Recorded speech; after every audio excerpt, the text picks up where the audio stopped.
ప్రజల సంక్షేమం కోసమేమో నన్ను కోసినా పైసలు లేవంటారు. ఒక స్టాచ్యూ కోసం మాత్రం 5,000 కోట్లు ఖర్చు పెడుతున్నారు. Welcome to Telangana under Congress rule. 5,000 కోట్లు ఖర్చు చేసి గాంధీ విగ్రహం కట్టడమేమో కానీ 500 కుటుంబాల కన్నీరుకు కారణమవుతుంది కాంగ్రెస్ సర్కార్. హైదరాబాద్లో మూసీ రివర్ ఫ్రంట్ ప్రాజెక్ట్ పేరుతో గాంధీ సరోవర్ వద్ద మహాత్మా గాంధీ గారి అతిపెద్ద విగ్రహం ఏర్పాటు చేయాలని రాష్ట్ర ప్రభుత్వం చూస్తుంది. దానికోసం వందలాది కుటుంబాల ఇళ్లని కూల్చాలని ప్లాన్ చేస్తుంది. అసలు ఈ స్టాచ్యూ వల్ల యూజ్ ఉందా? దీనికోసం ఎన్ని కుటుంబాలను ఇబ్బంది పెట్టాలా అని తెలంగాణ ప్రజానికం ప్రశ్నిస్తుంది.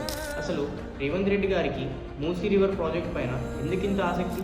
ఉన్నటి వరకు హైడ్రా బఫర్ జోన్ పేరుతో పేదోళ్ళని నడిరోడ్డు పైన పాడేసి ఇప్పుడు మరో ప్రాజెక్టుతో మిడిల్ క్లాస్ వాళ్ళ పైన పడ్డాడు. ఈ విగ్రహంతో మా బ్రతుకులు ఏమైనా మారుతాయా? దీనివల్ల మాకేమైనా ఉపయోగం ఉందా? పైసా కూడబెట్టుకొని కొన్న ఇల్లుని ఒక నిర్ణయంతో కూల్చేస్తారా అని మోసపడుతున్నారు అక్కడి ప్రజలు. దీనిపై గాంధీ గారి కుటుంబ సభ్యులు కూడా స్పందించి నిజంగా గాంధీ గారు బ్రతుకుంటే మాత్రం నా పేరుతో ఇలాంటి పనులు చేయకండి అనేవారని వారు అంటున్నారు. ఇప్పుడు మన ప్రభుత్వం కూడా ప్రజల కోసం ఆలోచించి ఈ ప్రాజెక్ట్ని పక్కన పెడతారా, లేక విగ్రహం పేరుతో వీళ్ళని ఇలానే ఇబ్బంది పెడతారా అనేది చూడాలి.